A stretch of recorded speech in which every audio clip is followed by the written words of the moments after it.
Well, good morning. Yeah, 3:44. I didn't get up till 3:30, and it was, even though I rushed to get a blurb and a title and everything for today's talk, uh, I couldn't get it by 3:33. So I'm not going to wait till 4:44. I'm just going to do it at 3:44. Anyway, the title is Birthday Reflections. Where am I going? I laid in bed for a long time after waking up this morning on my birthday. I was pondering the first dream I've had in a while where I could remember it. That and more. Birthdays are always a good time to reflect. I'm not sure how this will develop, but I want to share some of my thoughts and feelings with the many friends I have come to know since I began these daily videos around 1400 days ago. I also want to say a sincere thank you to all those who took time to send me greetings.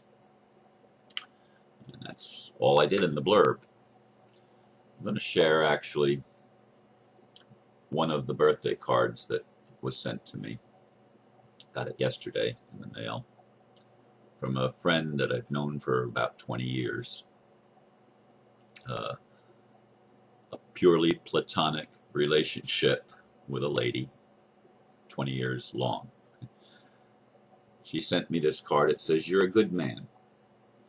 You're the kind of man who makes a positive difference in this world. Dear Ron, and today you owe it to yourself to do whatever it takes to make you happy.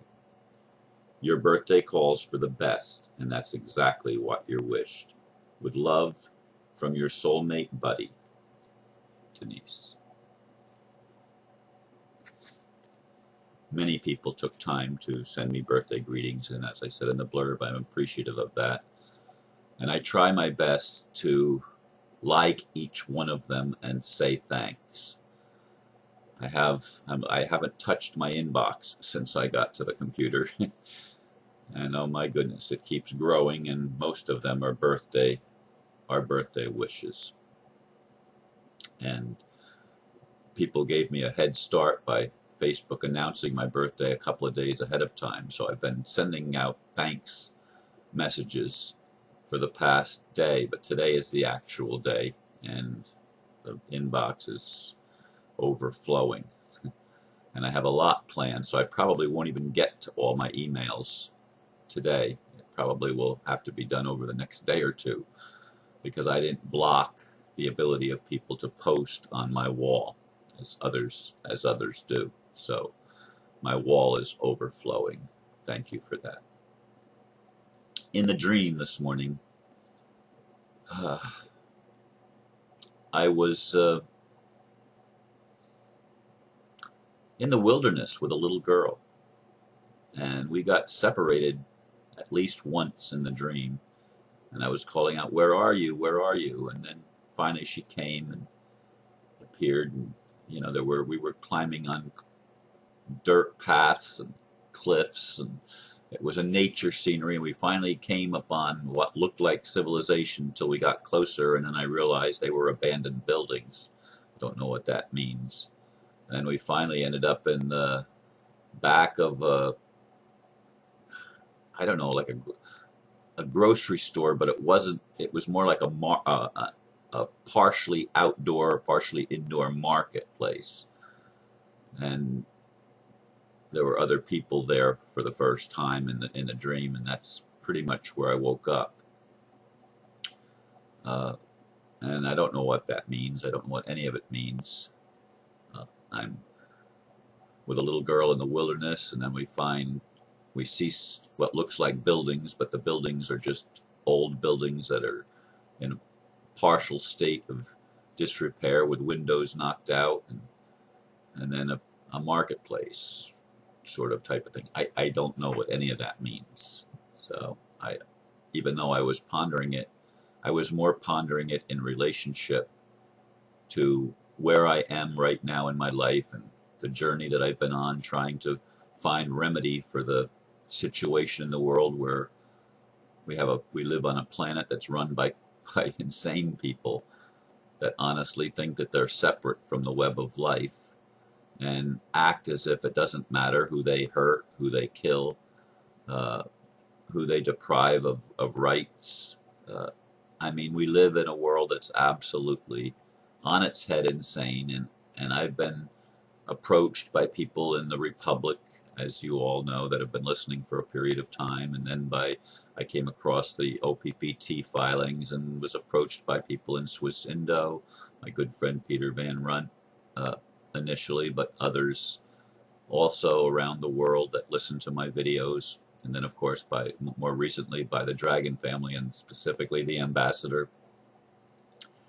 And I can say that as I reflect, I don't feel really a whole lot closer to achieving the vision of stopping the beast than I did in 2011.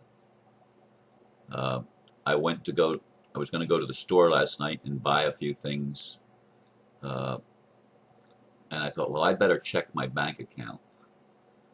And my bank account's at the lowest point it's been.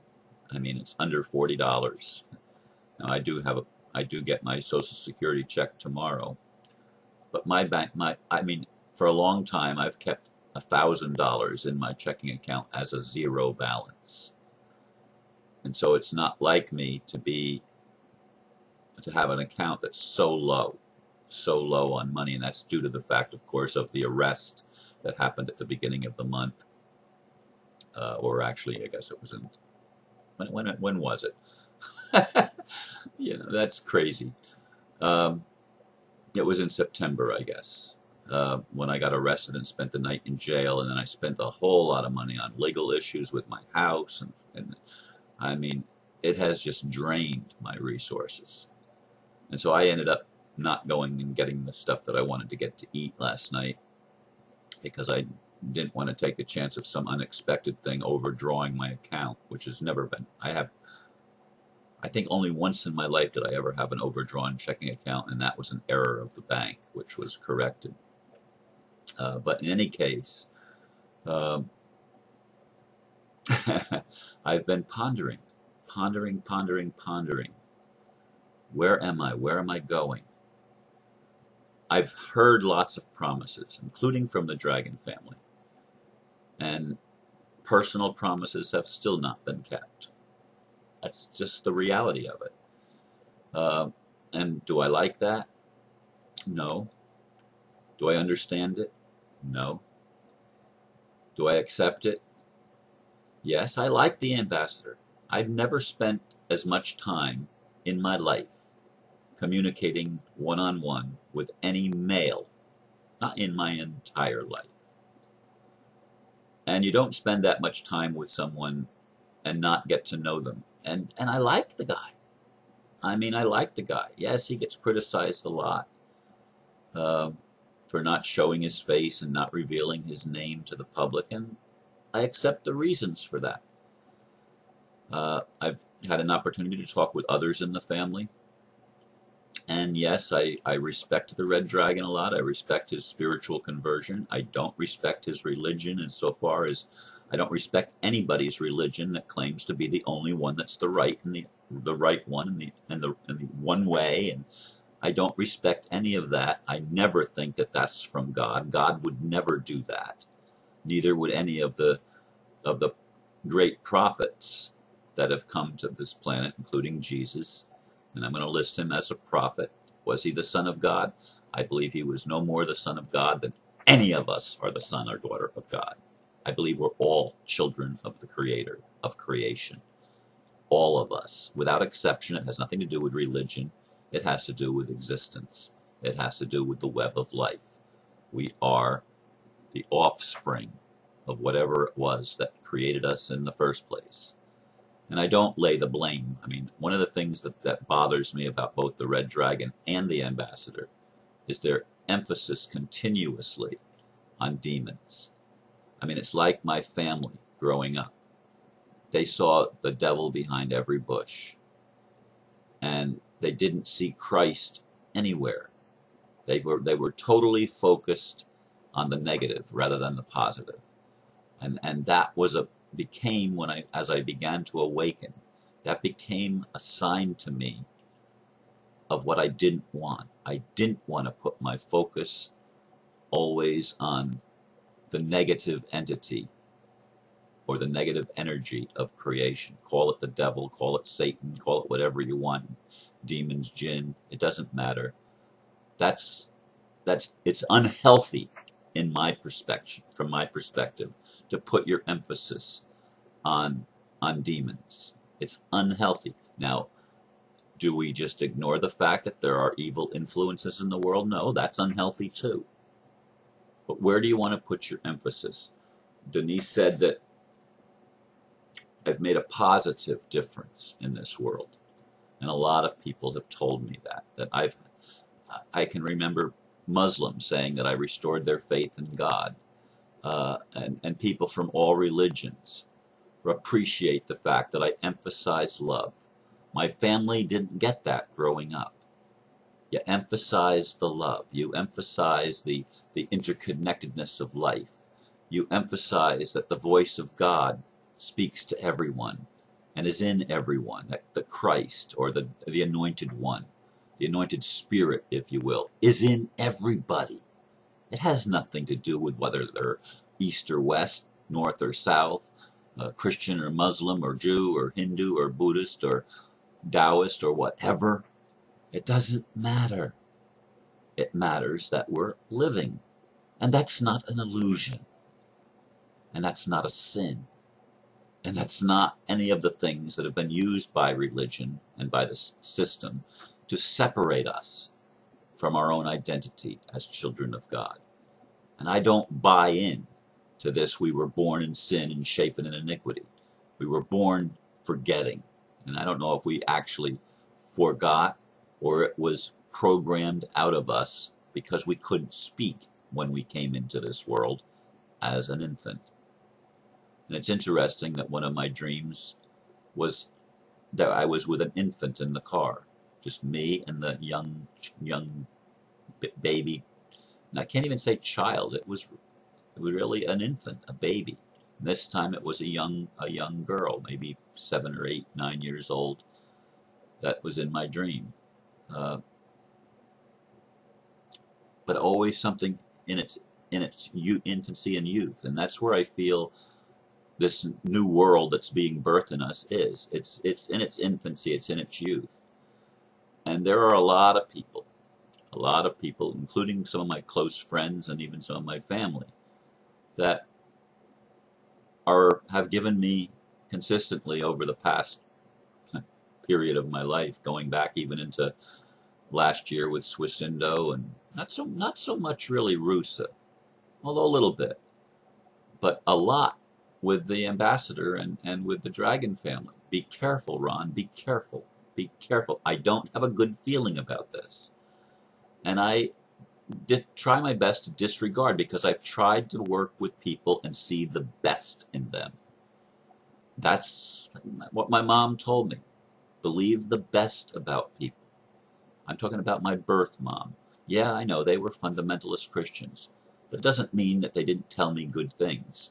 My mom always wrote on every letter that she wrote when I was in the army, Romans 8:28, for we know that all things work together for good to those that love God and are the called according to his purpose. I'm called, I believe, since I was a child. I've known that I was called according to some purpose, and I believe it had something to do with establishing the kingdom of heaven on earth. And as I've said many times, that idea of what that looks like changes. So I don't know where I'm going. I don't know when the promises that are being made to me by the Dragon family and by others are ever going to be kept, including by God. I mean, ask and you shall receive, seek and you shall find, knock and it shall be open unto you, call on me and I will answer you and show you great and mighty things that you know not. A lot of that, I have personal experience where I asked and knocked and sought and called and didn't get an answer that I recognize as an answer that I was looking for.